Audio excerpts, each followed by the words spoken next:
กราบนมัสการพระอาจารย์มหาบุญเลิศชัยถาวรด้วยกันนะคะกราบพุทโธเมนาโถกราบธัมโมเมนาโถกราบสังโฆเมนาโถกราบนิมนต์พระอาจารย์เจ้าค่ะ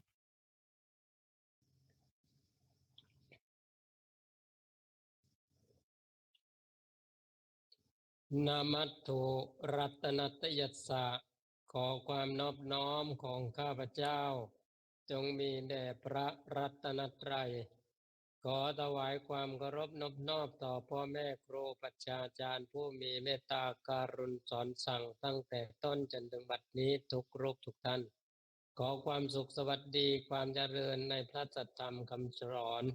ความสว่างไสวัยแห่งพระสัทธรรมที่องค์สมเด็จพระสัมมาสัมพุทธเจ้าทรงตรัสรู้และนำมาเปิดเผยแก่เวนยสัตว์เพื่อเป็นประโยชน์แก่การรู้ยิ่งเห็นจริงรู้แจ้งพระสัทธรรมตามความเป็นจริงขอพระสัทธรรม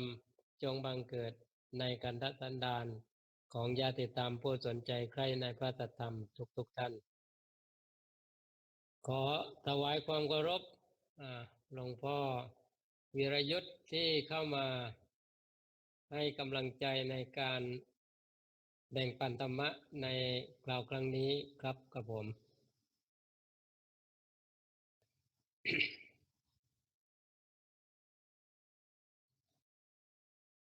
ก็ไม่มีหัวข้อธรรมะที่จะแบ่งปันแต่ว่าก็สามารถสนทนาธรรมหรือเป็นช่วงของการ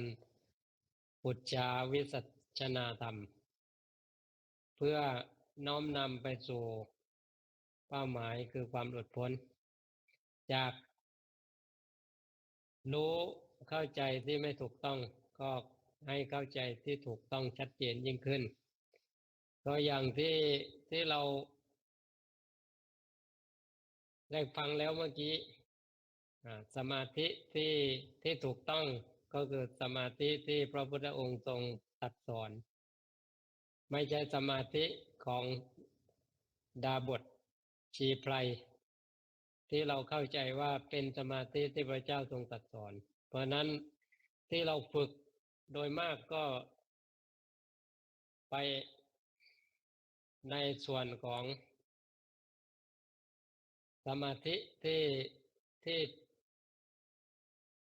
ไม่ใช่สัมมาสมาธิคือจะว่าผิดก็ไม่ใช่แต่ว่าไม่ใช่สัมมาสมาธิที่เป็นไปเพื่อความหลุดพ้นก็สมาธิใดที่ไม่รู้เนื้อรู้ตัวก็เราสังเกตนะถ้าเข้าสมาธิแล้วไม่รู้เนื้อรู้ตัวก็คือลืมไปก็คือเข้าฌานสมมติเข้าฌานนะ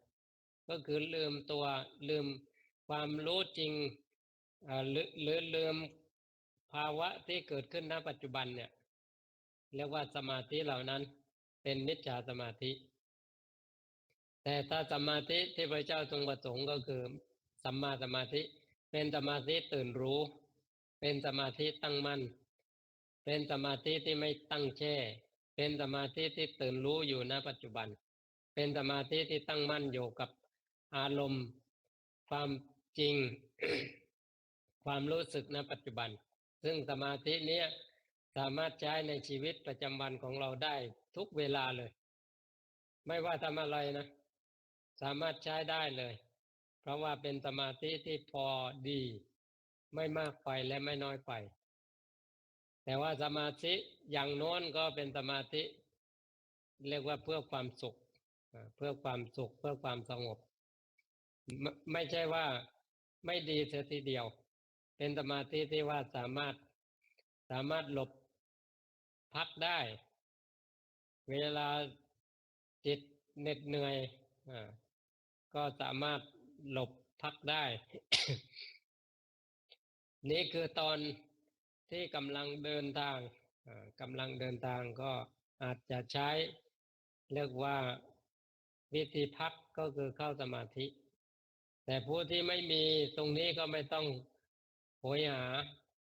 พยายามฝึกฝน ก็ได้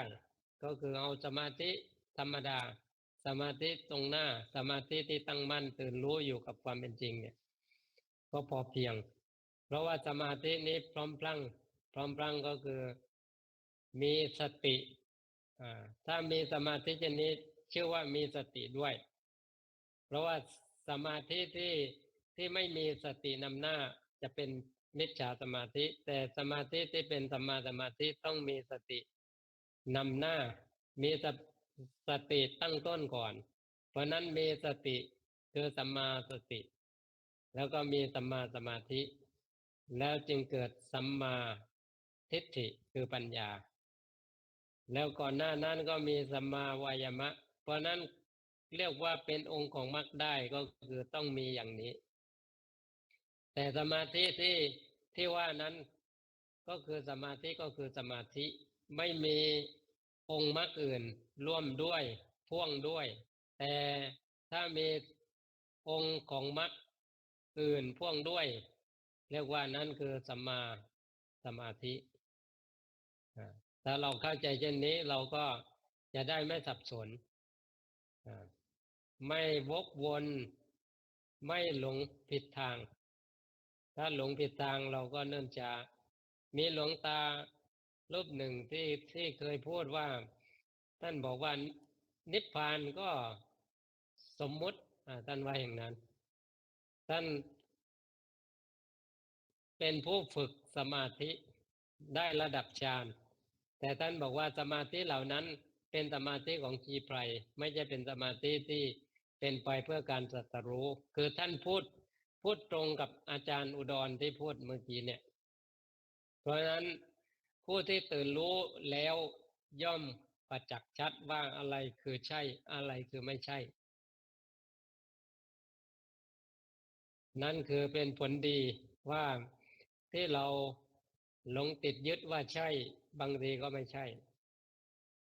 ถ้าผู้ตื่นรู้แล้วเนี่ยท่านจะรู้ว่าคืออะไรอะไรคือใช่อะไรคือไม่ใช่เพราะนั้นก็ถ้าเราฟังเราก็จะได้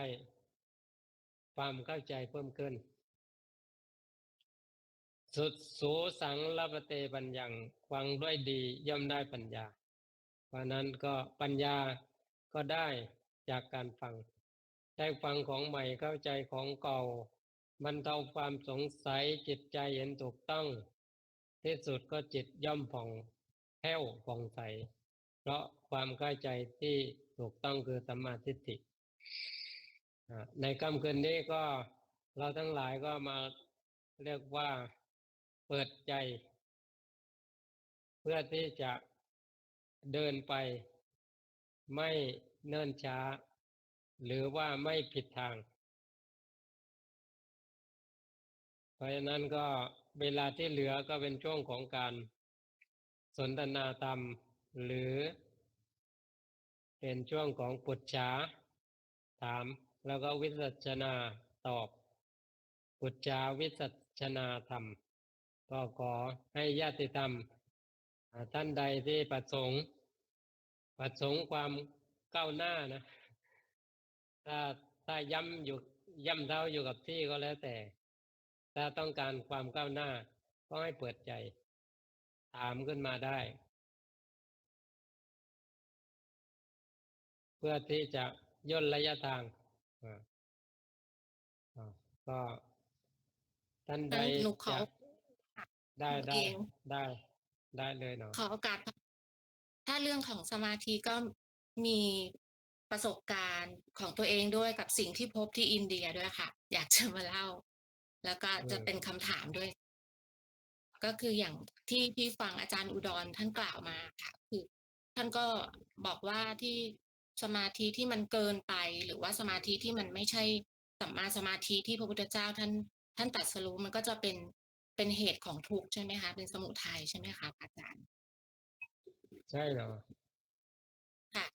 ก็เลยก็เลยทำให้นึกถึงตัวเองว่าสมัยก่อนที่เรายังปฏิบัติแบบ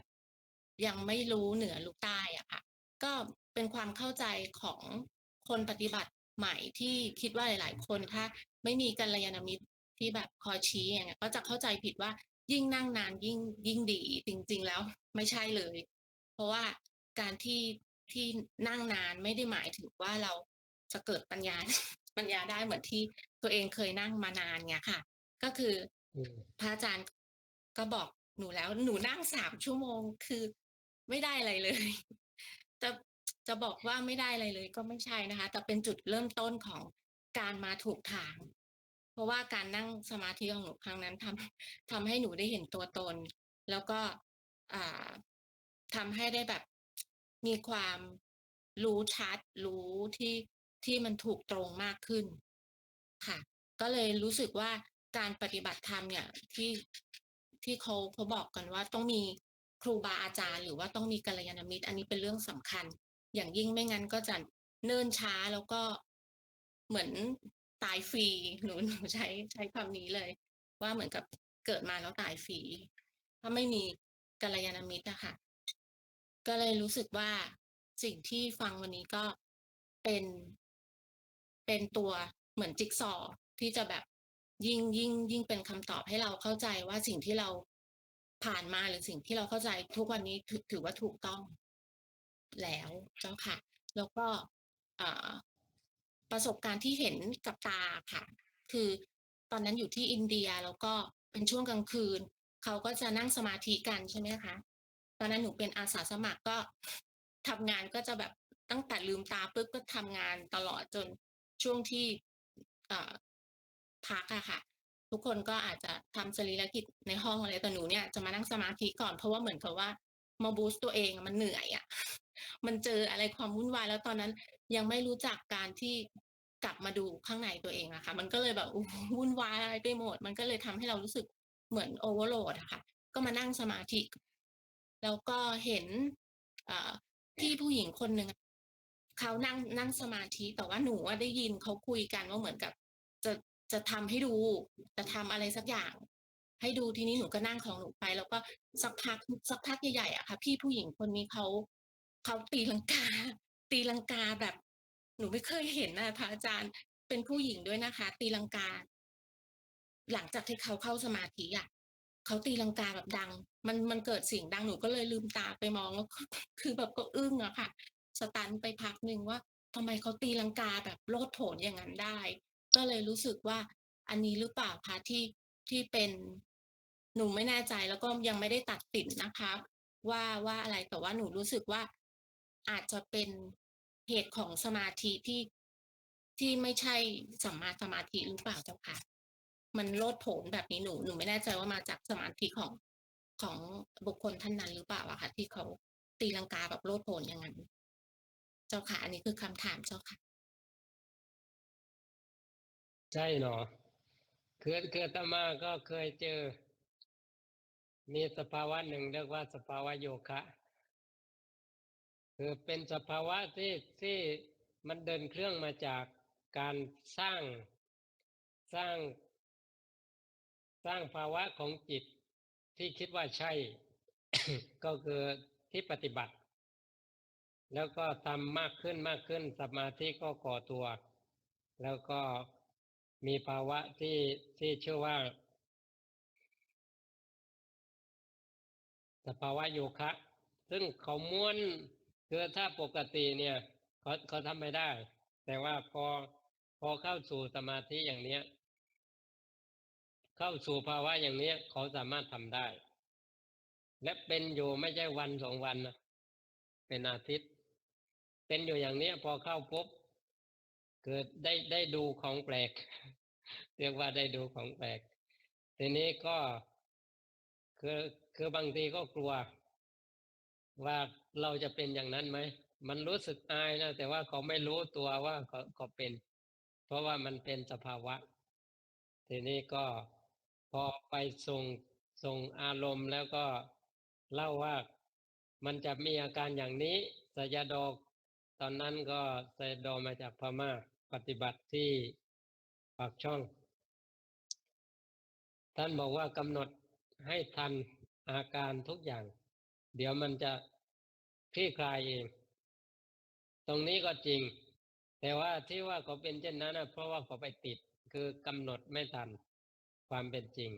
แล้วมันก็ยาวติดยาวเป็นอาทิตย์คือภาวะของโยคะเนี่ยเป็นอย่างไรไม่รู้ว่าเขาฝึกหรือไม่ฝึกนะแต่ว่ามันเป็นอย่างที่โยมกล่าวถึงว่าตีลังกาก็เป็นอาการหนึ่งที่ไปจากที่ว่านี้เพราะนั้นในส่วนของยานก็มียานหนึ่งนะที่มีภาวะที่เป็นอย่างนี้เพราะนั้นผู้ปฏิบัติเมื่อเจอยานนี้ก็จะมีอาการเหล่านี้บ้างบางท่านแล้วก็บางท่านก็ผ่านได้ไวบางท่านก็ติดเพราะนั้นสิ่งเหล่านี้บ่งชี้อะไรบ่งชี้ว่าถ้าถูกทางเนี่ยมันจะไม่มีภาวะอะไรอื่นพิสดารเป็นภาวะธรรมดาถ้าถูกทางนะมันเดินเครื่องเป็นธรรมดาแต่ถ้าพิสดารเมื่อไหร่เนี่ยให้รู้ว่ามันมีสมาธิที่มากมันจึงเกิดสภาวะเหล่านี้เพราะนั้นในส่วนของการปรับอินทรีย์วิปัสสนาจารย์ต้องเชี่ยวชาญก็คือไม่ให้อะไรมากไปมากแล้วก็ไม่ดีต้องให้พอดีพอดีศรัทธาก็พอดีกับปัญญาวิริยะพอดีกับสมาธิสติก็พอดีนะไม่ใช่ว่ามากเกินไปก็คือเคยพูดหรือเคยเข้าใจว่าสติถ้ามากยิ่งดีเพราะว่าอย่างอื่นถ้ามากไม่ดีคือถ้ามากถ้าน้อยมันไม่สมดุลแต่สมาธิมากเท่าไหร่ยิ่งดีแต่จริงๆก็คือต้องพอดีทุกอย่างสติก็ต้องพอดีเพราะนั้นในองค์ของมรรคไม่มีตัวไหนที่จะมากเกินถ้ามากเกินแล้วก็ไม่ใช่มัชฌิมาปฏิปทาถ้ามัชฌิมาปฏิปทาต้องพอดีทีนี้เราก็อย่าไปหาความพอดีเราก็อย่าไปหาความพอดีนะพอพูดถึงความพอค่ะดีบางท่านก็ตั้งตั้งใจจะทำให้พอดีไม่ต้องก็คือง่ายที่สุดก็คือเนี่ยรู้อยู่ปัจจุบันเนี่ยรู้เสร็จก็จบเนี่ยมันพอดีทุกอย่างเลยรู้เสร็จก็จบรู้เสร็จก็จบไม่ได้เอาอะไรเลยแล้วมันจะมีภาวะอะไรข้างๆก็ไม่มีภาวะอะไรที่จะเนิ่นช้าไม่มีภาวะอะไรมันจะยาวเป็นอาทิตย์นะที่ว่าเป็นอาทิตย์นี้ถือว่ายังน้อยบางท่านติดสภาวะเป็นปีอ่าเป็นปีเลยเดินแล้วโครงเคลงเหมือนกับเหยียบเรือเนี่ยทั้งหมดอ๋สภาวะอทั้งสิ้นสค่ะภาวะเหล่านี้ให้รู้ว่ามันเกิดจากการจงใจทำขึ้นมาแต่ต้นนั่นแหละก็คือมีรูปแบบขึ้นมาแล้วมีการทำพอมีการทำก็มีสภาวะพอมีสภาวะอาจารย์ที่เป็นวิปัสสนาจารย์ก็ได้อ่านทำได้ช่วยแก้ช่วยปรับช่วยแต่งให้เข้าสู่ความปกติเหมือนเดิมเพราะนั้นถ้าอาจารย์เก่งก็คือจากภาวะหนึ่งภาวะใดก็ให้สามารถคืนกลับภาวะปกติเหมือนเดิมได้ก็ก็สรุปว่าอะไรก็มันเริ่มจากศูนย์เริ่มจากศูนย์ก็คือความว่างไม่เป็นอะไรไม่อะไรสักอย่างหนึ่งและมีภาวะหนึ่งภาวะใดก็เหมือนกับมีหนึ่งสองสามสี่ห้าหกเจ็ดแปดเก้าแล้วก็ไปจบที่ศูนย์อีกเพราะนั้นเราจะทำอะไรให้มันเหนื่อยให้มันยุ่งยากให้มันเนิ่นช้าทำไมก็คืออยู่ที่ความไม่เป็นอะไรไม่อะไรก็คือมันปกติอยู่เนี่ยอยู่กับความปกติธรรมดาเนี่ยก็คืออย่าตะเลิดออกไปเพราะนั้นแค่มีสติสมาธิปัญญาที่พรั่งพร้อมอยู่ณปัจจุบันก็คือความรู้ความเป็นจริงรู้เห็นตามความจริงที่พระเจ้าทรงตรัสการเดินเครื่องของมรรคเขาเดินเครื่องเองการสำเร็จผลก็เป็นเองทั้งสิ้นเป็นเองทั้งสิ้นขอให้ญาติธรรมชัดเจนเลยว่าไม่มีใครจงใจให้เป็นสภาวะต่างๆหรือมรรคผลนิพพานไม่มีใครที่จะปรารถนาแล้วจะได้ปรารถนาแล้วจะได้แต่ว่าที่อาจารย์อุดรพูดหมายถึงอย่างไรอีกความหมายหนึ่งความ เป็นตรงเนี้ยก็คือในส่วนของมรรคที่เดินเครื่องตรงเนี้ยไม่มีใครจงใจเจตนา ก็คือเขาเป็นของเขาเอง แต่ก่อนหน้านั้นมันก็มีที่ว่าก็ตั้งความหวังความปรารถนามุ่งเป้าไปสู่ความหลุดพ้นหรือพระนิพพานเนี่ยก็คือมันเป็นเป็นส่วนหนึ่งที่ว่าทำให้มีการเดินเครื่อง เพราะนั้นถ้าไม่มีโปรแกรมหรือว่าไม่มีโปรแกรมการเดินเครื่องก็ไม่มี ถ้าไม่มีการตั้งโปรแกรมในจิตไว้ การจะไปสู่เป้าหมายก็ไม่มี เพราะนั้นการตั้งอย่างเนี้ยก็คือตั้งความปรารถนา หรือเรียกว่าความอธิษฐานทำไว้ก็คือประสงค์มุ่งหมายที่จะไปสู่ความหลุดพ้นเพราะนั้นการตั้งอย่างนี้ไม่ใช่ว่ามีความจงใจหรือเจตนาอยู่ตลอด มันตั้งแค่เบื้องต้น แต่ว่าเมื่อทำจริงเนี่ยหรือเมื่อเป็นไปจริงเนี่ยไม่มีความรู้สึกอะไรค้างๆอยู่ มีแค่สภาวะธรรมล้วนๆที่เป็นไปอยู่ เพราะนั้นจะเห็นได้ว่าความเป็นอนัตตา คือไม่มีความเป็นตัวตนที่จะบังคับบัญชาได้ ก็จะชัดเจนตั้งแต่มรรคเขาเดินเครื่อง เมื่อมรรคเดินเครื่องโดยเรียกว่ามัชฌิมาปฏิปทาทางดำเนินที่เป็นกลางเช่นนี้พอดีเนี่ยเขาเดินเครื่องเองโดยไม่มีใครจงใจจะให้เป็นเนี่ยก็คือจะเรียกว่าถูกต้องตั้งแต่เบื้องต้นแล้วก็จะไม่เนิ่นช้าเอาคุณปามี่มีอะไรจะจะเพิ่มเติมที่มีอีกนิดนึงค่ะพระเพื่อเป็นการมั่นใจตัวเองว่าเราจะไม่ได้เข้าใจผิดอะเจ้าค่ะพระอาจารย์ก็คือว่าสมาธิตรงนี้ก็เป็นสมาธิที่พร้อมที่จะรับรู้ทุกสถานการณ์หรือว่าอืมรับรู้ทุกใช่อ่าเขาเรียกว่าอะไรนะคะรับรู้ทุกอะไรนะทุกเหตุการณ์รับที่มันเอ่อปรากฏรับรู้อารมณ์ทุกอย่างรับรู้สภาวะทุกอย่างที่ว่าเป็นจริงใช่ค่ะ ณรับปัจจุบัน รู้เราก็รู้แล้วก็วางรู้แล้วก็ปล่อยไม่หลบไม่นิ่งไม่แช่ใช่ไหมเจ้าคะแบบนี้ที่ถูกต้องที่หนูเข้าใจไม่มีข้างค้างรู้แล้วก็จบนั่นแหละถูกต้องรู้แล้วจบไม่มีอะไรคาใจค้างอยู่เป็นเป็นเป็นวันนะไม่มีก็คือจบตรงนั้นเลยนั่นเรียกว่าสั้นรัดสั้นเรียกว่าเดินถูกทางแล้วถ้ามีอะไรข้เจ้าค่ะพระางๆอยู่อะนานเนี่ยก็คือมันมีความผิดปกติบางอย่าง ถ้าถูกต้องเนี่ยก็คือรู้จบรู้เนี่ยมันไม่มีอะไรข้างค้างเลยแล้วมันจะมีอะไรเอ่อพอกพูนเป็นกิเลสหรือพอกพูนให้เกิดสังสารวัฏภายในจิตมันเกิดไม่ได้เพราะว่าอะไรมันรู้จบรู้รู้จบรู้รู้จบรู้เนี่ยก็เรียกว่าพอดีไม่ไม่ก่อภพก่อชาติเพิ่มขึ้นมีแต่สลายเรียกว่าสลายภพชาติ ให้หมดสิ้นไปซึ่งอันนี้ก็สมมติอีกแท้จริงไม่ได้อะไรสักอย่าง แม้แต่กิเลสที่ที่อาจารย์อุดรพูดเนี่ยถูกต้องแม้แต่กิเลสก็ไม่ได้ละใครที่พยายามละกิเลสนั่นก็คือผิดใครที่พยายามละกิเลสนั่นก็คืออวิชชาคือตัวตนให้รู้ว่ามีกิเลสหรือไม่มีกิเลสก็แค่รู้พระสัมมาสัมพุทธเจ้าตรัสชัดเจนว่าจิตมีราคะก็รู้ว่ามีราคะจิตปราศจากราคะก็คือไม่มีก็คือปราศจากก็รู้ว่าปราศจากราคะเพราะนั้นแค่นั้นเองไม่ใช่ว่าต้องไปละหรือกำจัดกิเลสนะแม้แต่อวิชชาเองก็ไม่ได้ไปละหรือกำจัด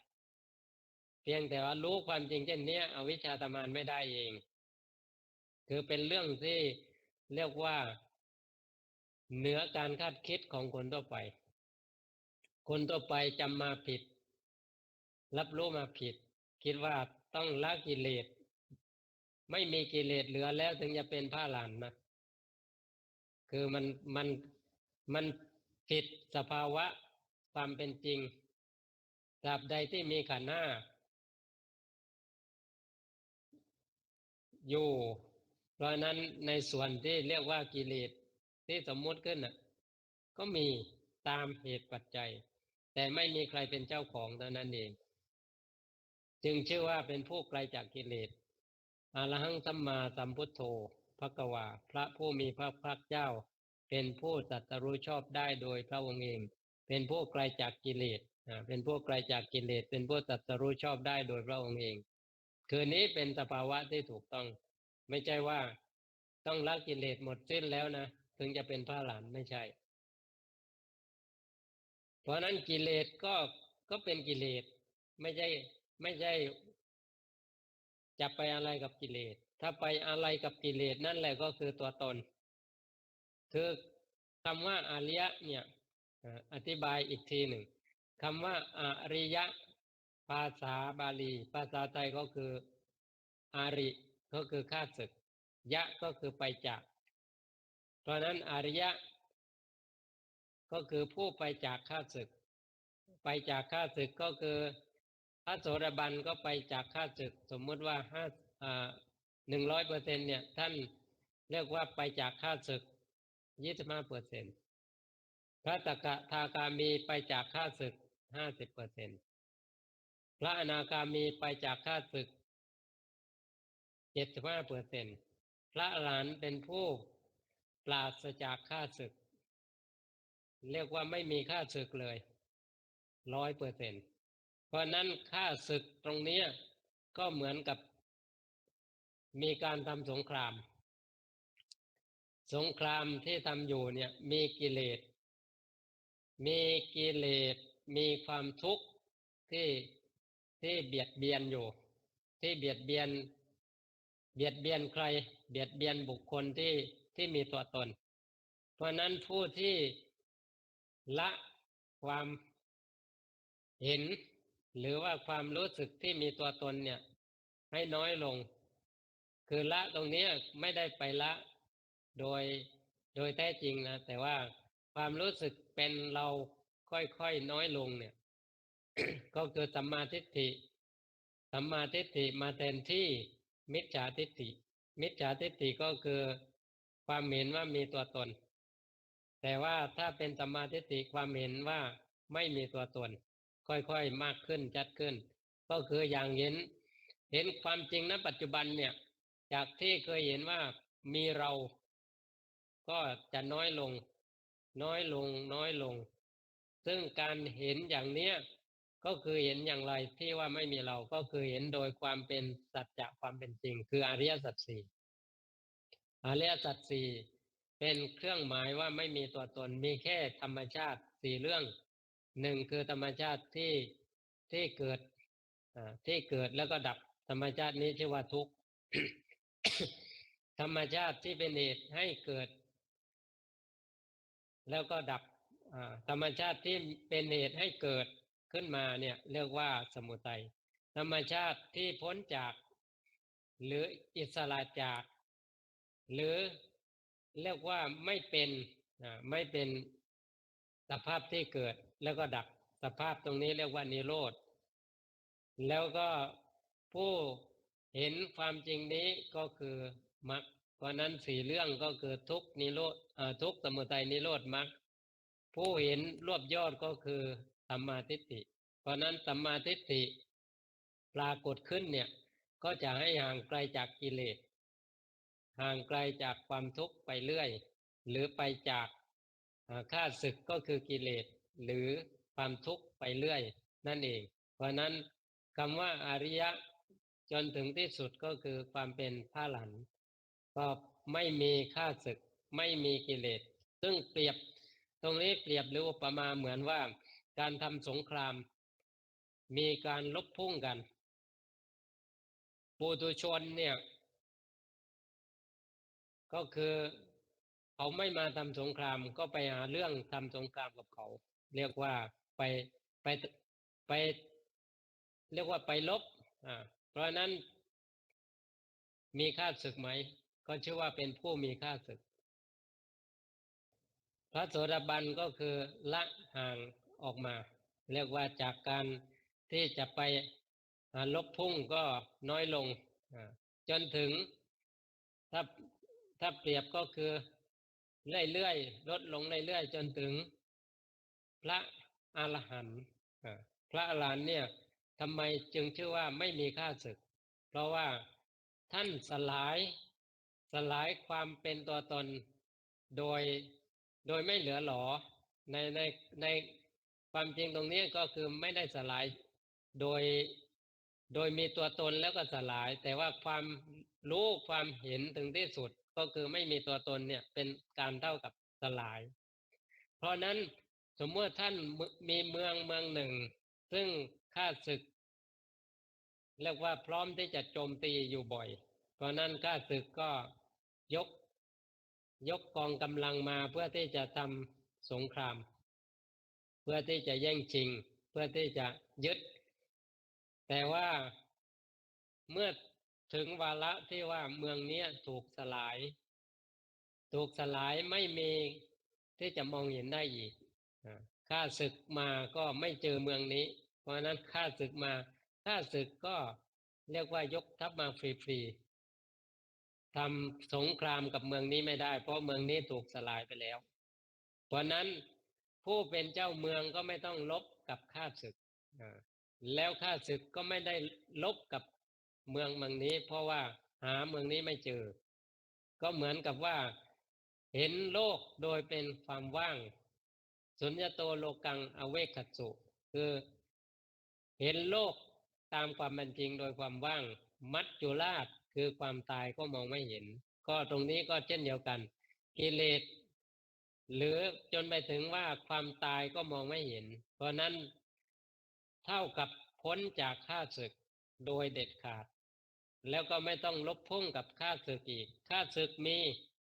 ไม่รู้มีอยู่แถวไหนแต่ว่ามีแต่ว่าไม่มีการลบพุ่งอีกเพราะนั้นผู้ที่จะลบพุ่งกับข้าศึกก็ไม่มีข้าศึกที่จะลบพุ่งกับผู้นี้หรือเมืองนี้หรือเจ้าเมืองนี้ก็ไม่มีผลสุดท้ายนั่นก็คือที่สุดก็คือไม่มีการลบพุ่งกันได้อีกแม้แต่ว่ามีกิเลสยกตัวอย่างว่าแม้แต่มีกิเลสก็ไม่มีการปะทะเพราะว่าไม่มีตัวตนที่จะไปรับเอาว่ากิเลสนี้เป็นของเราต้องจัดการเราต้องละเราต้องกำจัดกิเลสมันไม่มีเพราะผลสุดท้าย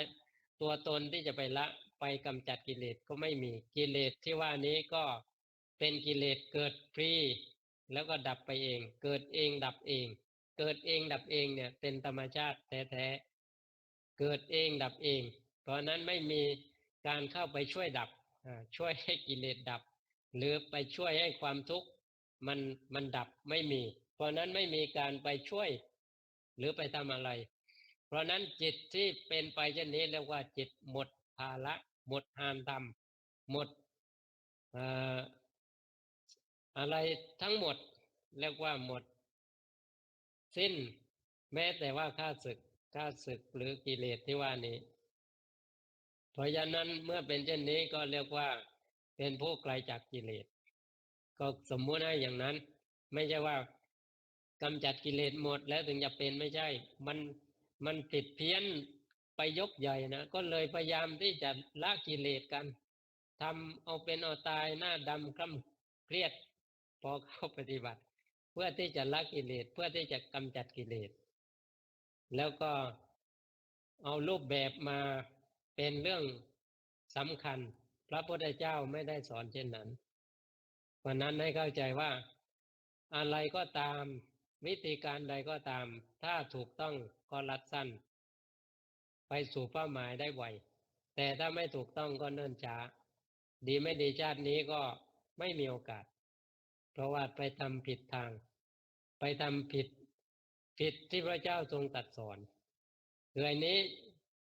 ยืนยันเลยว่าถ้าถูกต้องเนี่ยไม่นานที่อาจารย์อุดรรับรองว่า3 เดือนเนี่ยเป็นไปได้ คือถ้าผู้มีบารมีพรั่งพร้อมไม่เกิน7 วันซึ่งพระพุทธเจ้าทรงรับรองเลยคือถ้าทำถูกทางเดินมรรคถูกวิธีเนี่ยไม่เกิน7 วันให้มั่นใจเลยพระพุทธเจ้าตรัสเองแล้วก็ถ้าบารมีหย่อนหรือความพรั่งพร้อมไม่ถึงที่ก็เอาเป็น7 ปีภายใน7 ปีนะถ้าเกินกว่านั้นแสดงว่ามีอะไรผิดพลาดไม่ใช่ว่าบุญบารมีไม่พร้อมนะมีอะไรผิดพลาดเพราะนั้นก็ถ้าเกิน7 วันเกิน7 ปีแล้วเนี่ยก็ถือว่ามันมีอะไรผิดพลาดแน่นอนถ้าถูกต้องเนี่ยภายใน7 ปีอย่างสูงและอย่างต่ำก็ภายใน7 วันนี่เรียกว่าการดำเนินมรรควิธีไปสู่ความหลุดพ้นที่พระเจ้าทรงตรัสสอนถูกต้องย่อมเป็นเช่นนั้นถ้าผิดทางแล้วก็ยาวยาวแล้วก็ไม่รู้จะจบเมื่อไหร่หลายภพหลายชาติเพราะนั้นเราหลงกันมานานแล้วถึงเวลานี้ก็ให้รู้ว่าคำสอนของพระเจ้าที่แท้จริงก็ปรากฏขึ้นอีกก็เป็นยุคนี้เป็นยุคที่คำสอนของพระเจ้าไม่ฟั่นเฟือไม่ถูกแต่งเติมเรียกว่ารัดสั้นพระพุทธเจ้าตรัสสอนว่าให้รู้เห็นตามความเป็นจริงท่านตรัสเน้นอย่างนี้เพราะนั้นอะไรที่ที่ปรากฏณปัจจุบันก็คือเป็นสิ่งที่สมควรที่จะรับรู้ตามความจริงเช่นนั้นไม่ใช่เป็นสิ่งที่จะผลักไสเมื่อไม่ถูกใจหรือเป็นสิ่งที่หวงเห็นไว้เพราะว่ามันสุดยอดมันสุดยอดหรือถูกใจเพราะนั้นไม่มีที่จะเรียกว่าเลือกที่รักมักที่ชังเรียกว่าไม่รักสุขเกลียดทุกข์รักสุขเกลียดทุกข์แล้วอะไรอีกก็คือดีรักชั่วหรือเปล่าดีรักชั่วชังดีรักชั่วชังรักสุขเกลียดทุกข์ก็ประมาณเนี้ยดีรักชั่วชังดีรักชั่วชังรักสุขเกลียดทุกข์ก็จะไม่มีอาการเหล่านี้เพราะทุกอย่างก็คือให้ค่าถ้าให้ค่าคือให้ค่าเท่ากันเสมอกันหรือถ้าไม่ให้ค่าก็คือไม่ให้ค่าสักอย่างนั่นแหละแค่นั้นเองเพราะนั้นการเป็นอยู่รู้ความจริงณปัจจุบันพอเพียงแล้วนี่คือวิธีที่พระเจ้าทรงเน้นย้ำก็คือให้กลับมาประจักษ์แจ้งกับความเป็นจริงณปัจจุบันก็ประมาณนี้นะชัดเจนเจ้าค่ะกราบนมัสการขอบพระคุณเจ้าค่ะสาธุท่านอื่นๆท่านใดมีข้อคัดค้านก็ค้านได้นะไม่ไม่รังเกียจเลยค้านเลยถ้าท่านพูดเอาเองหรือว่าท่านเนี่ยศึกษามาน้อยแล้วก็เข้าใจแค่นี้ก็คิดว่าใช่แล้วก็ค้านได้เลยนะเกิดยินดีนะยินดีในคำคัดค้านไม่ใช่ว่าจะยอมรับแล้วถึงจะพอใจนะไม่ใช่คือยอมรับก็ไม่ได้พอใจมีความเห็นต่างก็ไม่ได้ขัดใจไม่ได้รังเกียจก็คือพร้อมที่จะเรียนรู้เรียกว่าพร้อมที่จะอ่าเรียกว่าแลกเปลี่ยนเรียนรู้ก็ได้ถ้าพูดว่าอาตมาหลงก็ชี้เลยว่าอาตมาหลงก็จะได้เรียนรู้ว่าอะไรที่ไม่หลงคือจะได้ชัดเจนด้วยเพราะนั้นก็ตรงนี้ไม่มีอย่างอื่นนอกจากว่าทำอย่างไรญาติธรรมที่ประสงค์มุ่งหมายในความเป็นจริงที่พระเจ้าทรงตรัสรู้เนี่ยคือพระสัทธรรมเนี่ยจะได้ไม่หลงไม่หลงทางถ้าว่าอาตมาหลงทางก็ว่าได้นะอาตมาปรารถนาไม่ให้ท่านหลงทางแต่ถ้าว่าอาตมาหลงทางช่วยชี้ด้วยก็ได้ ก็ประมาณนี้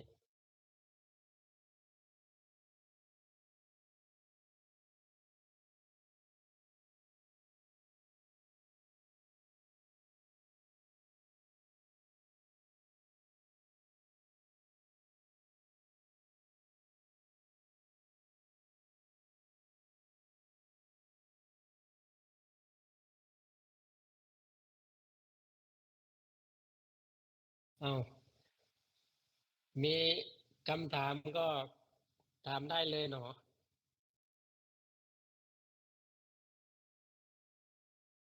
นมัสการค่ะพระอาจารย์ไม่ใช่คำถามนะคะเป็นที่ observe มา คือก็มีกัลยาณมิตรที่ปฏิบัติธรรมเริ่มต้นด้วยกันเนี่ยนะคะก็มีอยู่2 รายที่จะเห็นว่าสมาธิทำให้วิปลาสหรือเปล่า คนหนึ่งก็แบบปวดหัวมากนะพอนั่งสมาธิทีไรก็ปวดหัวมาก ก็เลยหยุดเลย เลิกทำสมาธิจนถึงป่านนี้จนก็10 ปีได้มั้งก็เลิกไปเลย ก็ไม่รู้จะแนะนำเขายังไง หรือว่าให้เขาไปหาใคร อีกคนหนึ่งก็เข้าสมาธิได้ง่ายมาก แล้วก็เป็นเหมือนกับเป็นคนที่มีบุญบารมีมาทางธรรมนี่เยอะมาก เข้าถึงเร็ว แต่ว่ามีอยู่ครั้งหนึ่งก็นั่งสมาธิอยู่ก็ล้มตึงไป แล้วตื่นขึ้นมาก็ต้องเอาเข้าโรงพยาบาลโรคจิต แล้วไม่ทราบว่าเขาเป็นอะไรนะเขารู้สึกยังไงเพราะเราไม่ได้อยู่ด้วย แต่ได้ยินมาอย่างเงี้ยค่ะก็ไม่ทราบว่าแล้วตอนนี้ก็ไม่ทราบว่าเขาทำอะไรต่อแต่รู้แต่ว่าไปทางโลกมากก็ทำมาหากินนะคะแต่ว่าก็ไม่ได้เป็นคนไม่ดีนะยังมีจิตใจดีแล้วก็แต่ว่าก็ไม่ทราบว่าทางธรรมเขาไปถึงไหน ก็อย่างนี้เนี่ยไม่ทราบว่าสมาธิเนี่ยเป็นเหตุหรือเปล่าแล้วก็จะช่วยแนะนำเขายังไงได้ค่ะคืออันนี้คืออาตมาวิเคราะห์ตามประสบการณ์นะคือเกิดจากสมาธินั่นแหละทั้งสองท่านนั่นแหละเกิดจากสมาธิเพราะนั้นตามที่คุณปามี่พูดเมื่อกี้ว่าถ้าเรามีครูบาอาจารย์หรือมีกัลยาณมิตรช่วยเนี่ยจะดี จะได้ไม่ผิดทิศผิดทาง ซึ่งบางท่านเนี่ยมีสิ่งพิเศษเนตถามคุณแม่ชีตาอิ่งก็ได้ ว่าเขามีสิ่งพิเศษรู้อะไรพิเศษ แต่ว่ามันก็มีตัวตนนั่นแหละ มีมานะ เพราะนั้นทั้งหมดถ้ามันไม่ถูกต้องเนี่ย มันทำให้ติด แล้วก็เนิ่นช้าเป็นปัญหาที่ที่เขาก็ไม่รู้ว่าเป็นปัญหา แต่ว่าถ้าบุญบารมีเขาพรั่งพร้อมเมื่อไหร่ก็เรียกว่าเขาก็เห็นทางหรือพบทางที่ถูกต้อง คือในประเด็นที่คุณหมอยกตัวอย่างเนี่ยก็คือถ้าถ้าเป็นผู้ปวดหัวเพราะนั่งสมาธิแล้วปวดหัวก็ก็อย่านั่งปล่อยคือให้กลับมาเป็นปกติอยู่กับความเป็นจริงโดยปกติ ซึ่งตรงนี้ตอนปวดหัวนี่ก็ใช่ หรือมีความรู้ความเห็นพิสดาร สามารถจนกระทั่งว่าคุยกับหลวงพ่อทวดได้ คุยกับหลวงหลวงพ่อหลวงปู่โต สมเด็จโตได้คืออันนี้อาตมาเจอเองตอนที่ไปปฏิบัติที่วัดพัตันตะ ตอนนั้นก็เป็นช่วงไม่ใช่ปฏิบัติเข้ม ช่วงที่ว่าคลายออกมาแล้วก็มาอยู่ช่วยอุปถากหลวงพ่อพัตันตาสภะแล้วก็ท่านอาจารย์เจ้าคุณเจ้าคณะจังหวัดกรุงเทพปัจจุบันเนี่ยเจ้าคุณบุญชิตชื่อ สมณศักดิ์ปัจจุบันจำไม่แม่นแล้วขอไปด้วย ท่านก็นำผู้ปฏิบัติ ที่ไปปฏิบัติที่แคมป์สนแล้วก็ติดสภาวะเรียกว่าได้สมาธิแล้วก็ มีอำนาจจิตที่ว่าเนี่ยจากที่ว่าเป็นนักข่าวแล้วก็เป็นหัวหน้าครอบครัวแล้วก็เป็นถือว่าเป็นหลักของภรรยาแล้วก็ลูกต่อมาพอปฏิบัติก็กลายเป็นคนพิเศษที่ว่าเนี่ยต้องเข้าโรงพยาบาลต้องเข้าโรงพยาบาลต้องมียาเรียกว่ายาระหับในส่วนนี้พอนั่งแล้วไปทันทีนะนั่งแล้วไปคุยกับสมเด็จโตทันทีนั่งแล้วไปทันทีเลยทีนี้ต้องอาศัยหมอทีนี้อาจารย์เจ้าคุณบุญชิตเนี่ยท่านถือว่าท่านเป็นวิปัสสนาจารย์ที่ยอดเยี่ยมท่านหนึ่งในประเทศไทยนะท่านรู้ว่ามันเกิดจากอะไรท่านก็นำมาหลังจากที่เขาจบคอร์สที่แคมป์สวนแล้วท่านก็นำมาแก้สภาวะที่วัดปัตตันตะซึ่งตอนนั้นหลวงพ่ออัตภะก็อยู่อาตมาก็อยู่แล้วก็ท่านก็ไม่ให้นั่งท่านพาเดินตอนเช้าคืออันนี้วิธีแก้ที่บอกว่าปวดหัวนี่ก็ใช้ได้ก็คืออย่านั่งก็คือให้อยู่กับความเป็นจริงของชีวิตเนี่ยอยู่แบบไม่ต้องนึกถึงสมาธิไม่ต้องนึกถึงการปฏิบัติก็คือให้กลับมาเป็นคนธรรมดาปกติท่านก็พาไปเดินตอนเช้าบ้างกวาดขยะบ้างช่วยงานในสำนักบ้างจนค่อยๆฟื้นจากที่ว่าต้องทานยาหาลูกเมียเรียกว่าเสียศูนย์เหมือนกันเพราะว่าพ่อผัวเรียกว่าเป็นคนป่วยอย่างนี้ก็ทำให้ลูกภรรยาก็เป็นทุกข์ด้วยวันสุดท้ายค่อยๆฟื้นขึ้นจนกลับเป็นปกติแล้วเขาก็ดีใจว่าได้สามีแล้วก็พ่อกลับคืนมา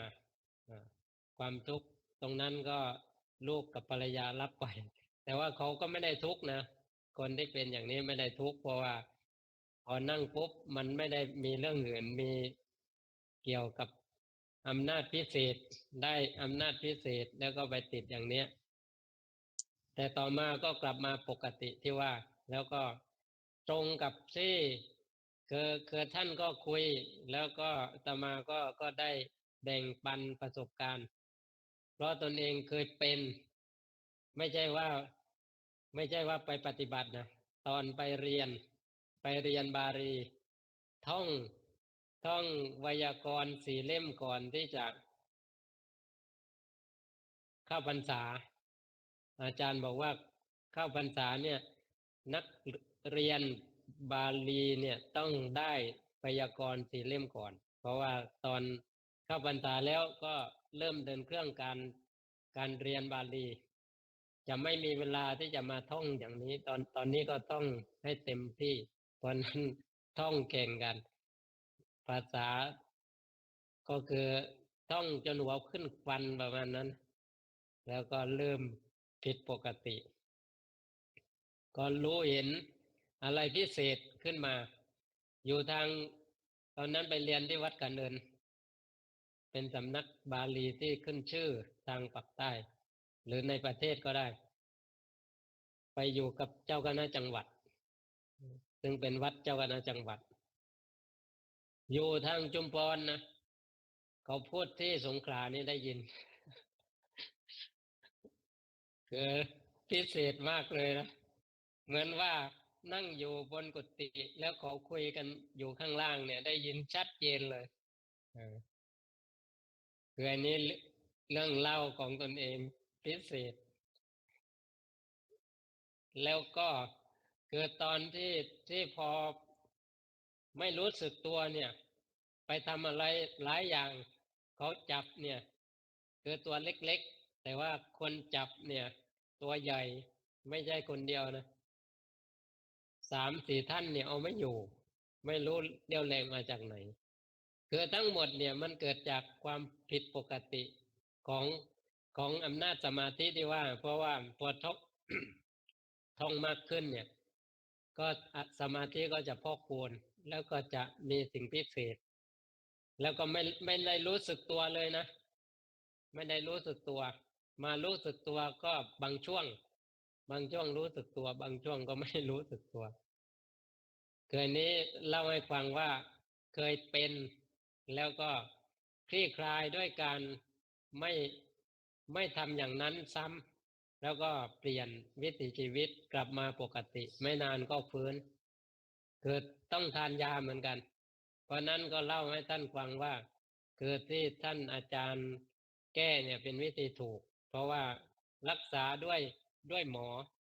โรงพยาบาลไม่มีทางหายเพราะว่าเขารักษาด้วยยาเพื่อบังคับกายแต่ว่าเรื่องนี้เป็นเรื่องของจิตเป็นเรื่องของจิตเกิดจากผิดปกติทางจิตเพราะนั้นรักษาด้วยวิธีทางพระพุทธศาสนาจึงจะแก้ได้ไม่มีทางที่จะแก้ด้วยยาและตนเองก็ประสบมาเองคือยาที่ไปรับจากโรงพยาบาลทิ้งเลยเพราะมีพระรูปหนึ่งท่านแนะว่าคือมันไม่มีทางหายมันแค่บังคับกายไว้จากที่มันจะลิงโลดหรือเป็นอย่างไรมันก็บังคับให้เชื่องช้าจากนอนไม่หลับก็บังคับให้หลับมันเป็นบังคับทางประสาทกายแต่ว่าส่วนจิตใจมันช่วยไม่ได้เพราะนั้นในส่วนเหล่านี้ไม่มีทางอื่นช่วยนอกจากว่าต้องมีผู้ที่มีประสบการณ์จริงๆช่วยแต่ว่าเขาจะเอาไหมบางทีเขาก็ไม่สนใจไปแล้วเลิกไปเลยบางทีก็เลิกปฏิบัติไปเลยเลิกนั่งสมาธิไปเลยมันขยาบไปเลยเพราะนั้นตรงนี้ก็มีส่วนเสียว่าถ้าไม่มีครูบาอาจารย์ก็จะเสียหายได้เหมือนกันแต่ว่าถ้ามีครูบาอาจารย์ก็พลิกนิดเดียวเพราะคนเหล่านี้เขามีพื้นฐานเก่ามาด้วยถึงจะมานั่งหรือพยายามที่จะทำเนี่ยมีของเก่ามาแล้วถ้าทำให้ถูกต้องเนี่ยเขาจะไปสู่เป้าหมายได้ไปสู่ก็คนไปที่สู่ว่าไปได้เลยก็คนที่เขามีเหมือนเขามีบารมีมาเนี่ยเขาก็เหมือนกับเขาได้ยินเสียง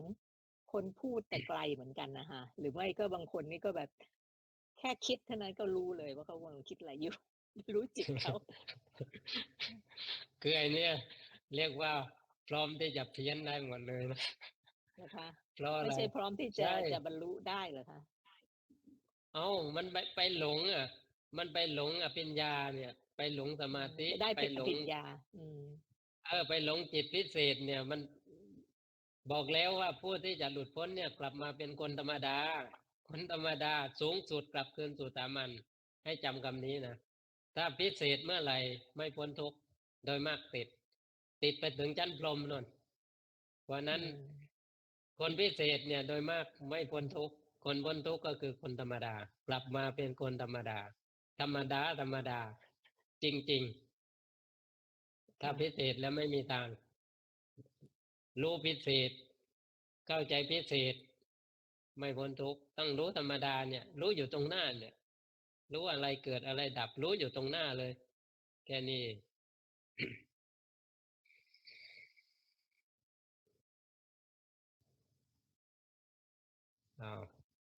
มี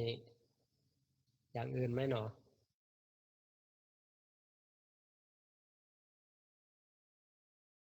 คืออาตมาเข้าโรงพยาบาลจิตเวชมาแล้วนะพูดความจริงนะเพราะนั้นอาตมาไม่กลัวและอาตมาก็ไม่สอนให้ใครเป็นบ้าด้วยเพราะอาตมาผ่านมาแล้วในส่วนนั้นคือผ่านมาแล้วเพราะนั้นในส่วนเหล่านี้เป็นประสบการณ์ทั้งสิ้นเนี่ยประสบการณ์เพื่อที่จะมาเรียกว่าแบ่งปันผู้อื่นได้คือเขาไม่คาดคิดนะ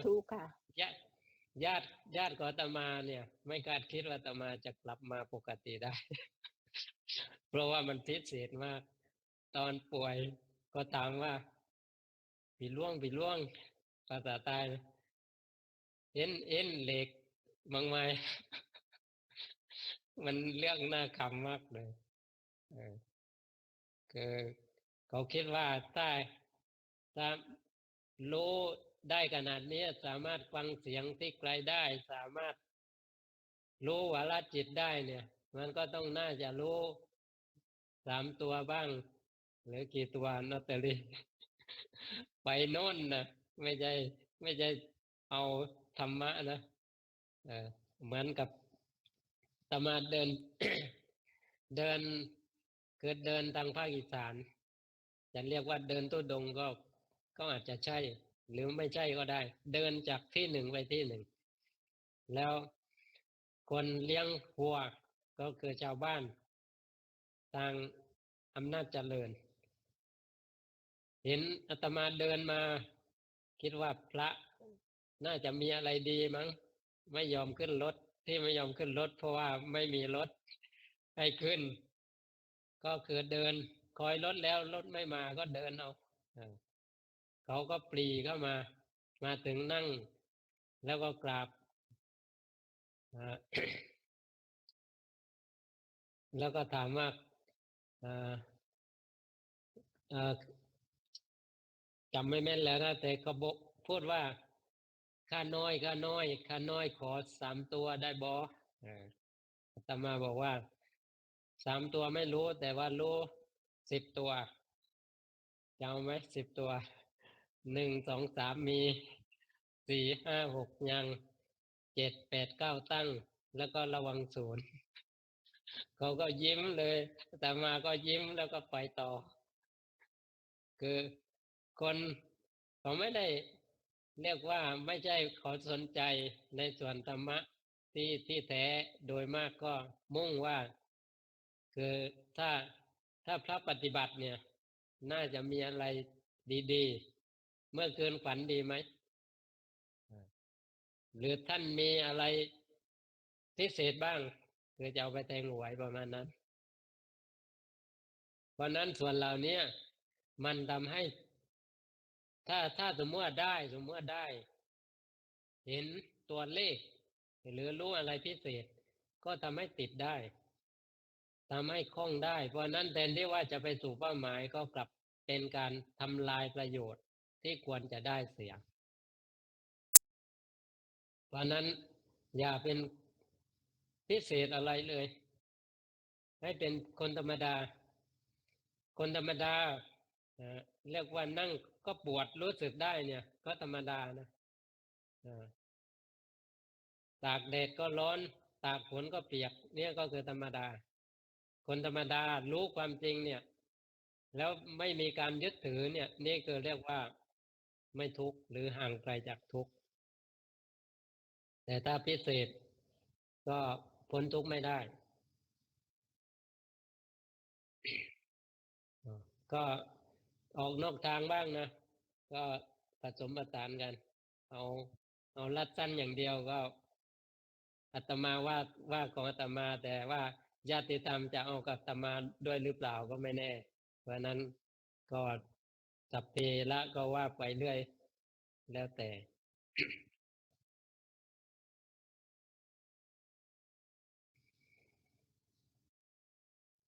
มีอย่างอื่นไหมหนอ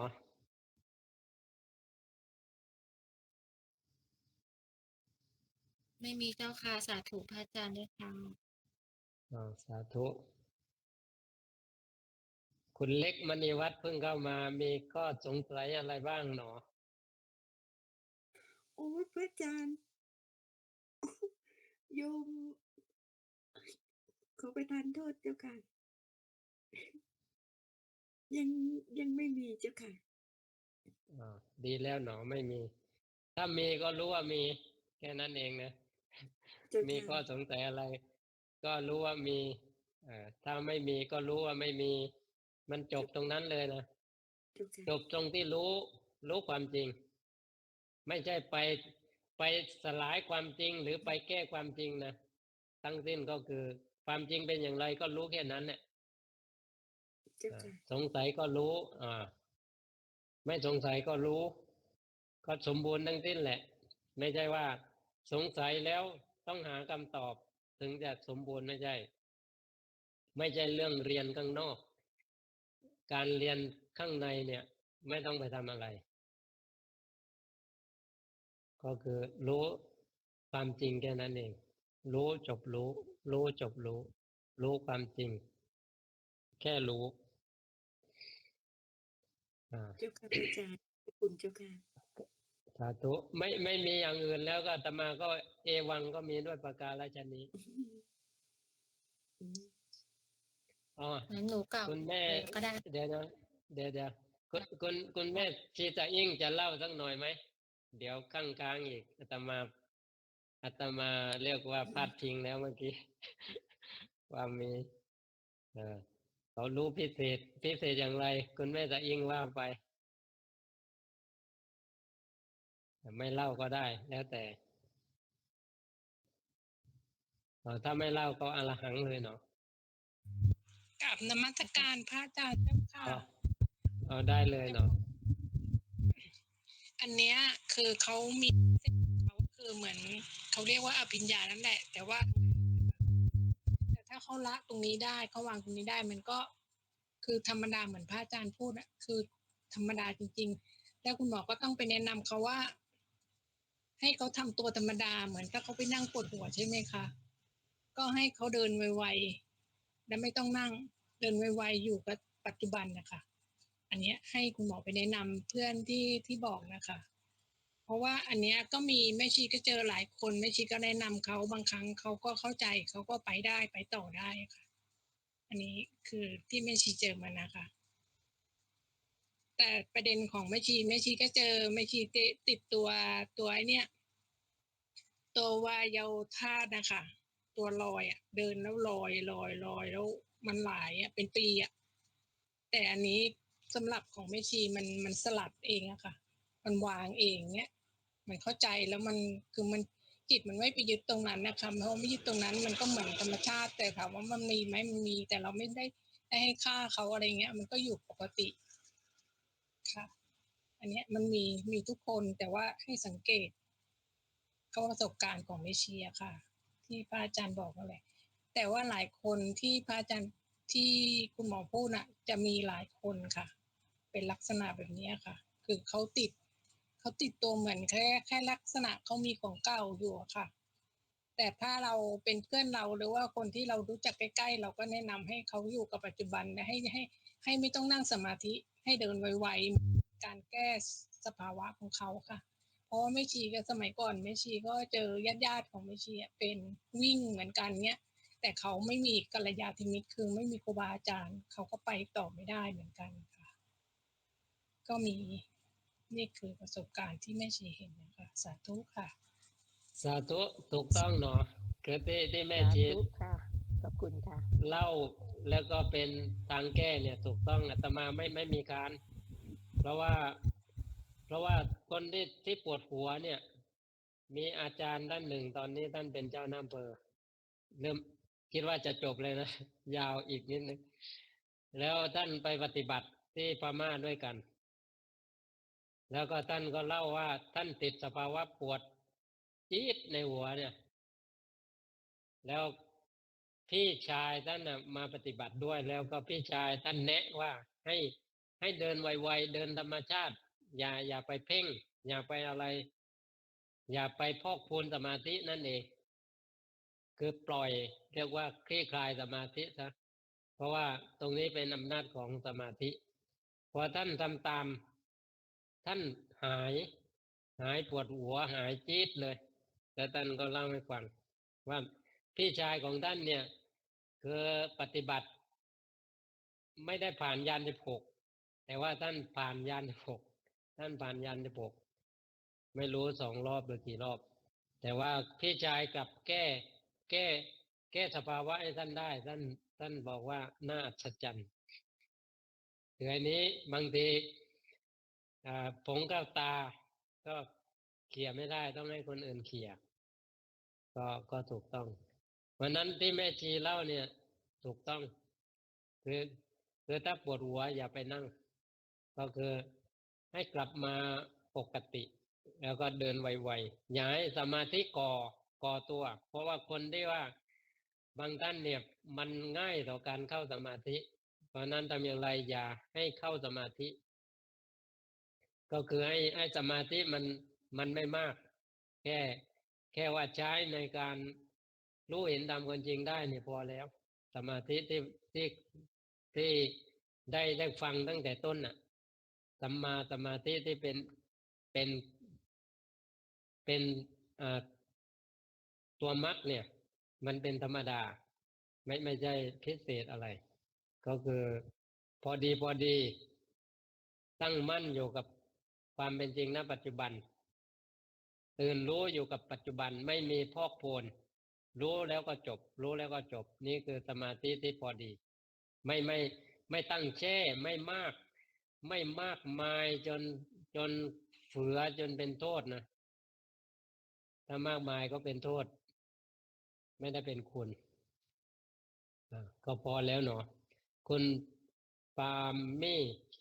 นำไหว้พระเลย แล้ว นำไหว้พระ เจ้าค่ะก็กราบลาพระรัตนตรัยพร้อมกันนะคะอะระหังสัมมาสัมพุทโธภควาพุทธังภควันตังอภิวาเทมิสวากขาโตภควตาธัมโมธัมมังนามัสสามิสุปฏิปันโนภควโตสาวกสังโฆสังฆังนามามิค่ะน้อมกราบครูอุปชฌาย์อาจารย์นะคะ แล้วก็กราบแม่ชีสะอิ่งนะคะ พร้อมกันค่ะ กราบพุทโธเมนาโถกราบธัมโมเมนาโถกราบสังโฆเมนาโถขอบพระคุณเจ้าค่ะ ขอบพระคุณทุกท่านด้วยนะคะ ที่เข้ามาฟังธรรมแล้วก็มาแชร์ประสบการณ์สาธุ สาธุค่ะ คนหมด